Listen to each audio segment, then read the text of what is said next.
মেহেরপুরের গাংনীতে মোটরসাইকেলের পৃথক সড়ক দুর্ঘটনায় 4 জন গুরুতর আহত হয়েছে। আজ বুধবার 2 এপ্রিল রাত 9:30টায় মেহেরপুর কুষ্টিয়া সড়কের গারডব চোকতলা নামক স্থানে এ সড়ক দুর্ঘটনা দুটি ঘটে।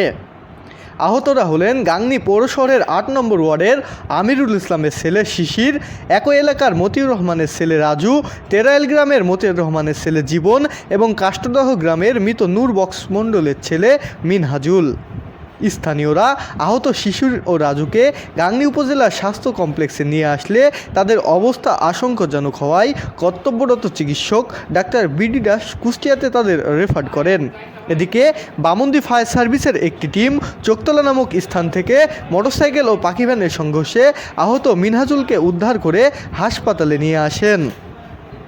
গাংনী থানার ভারপ্রাপ্ত কর্মকর্তা ওসি বানী ইসরাইল জানান, দুর্ঘটনার খবর পেয়ে ঘটনাস্থলে পুলিশ পাঠানো হয়েছে।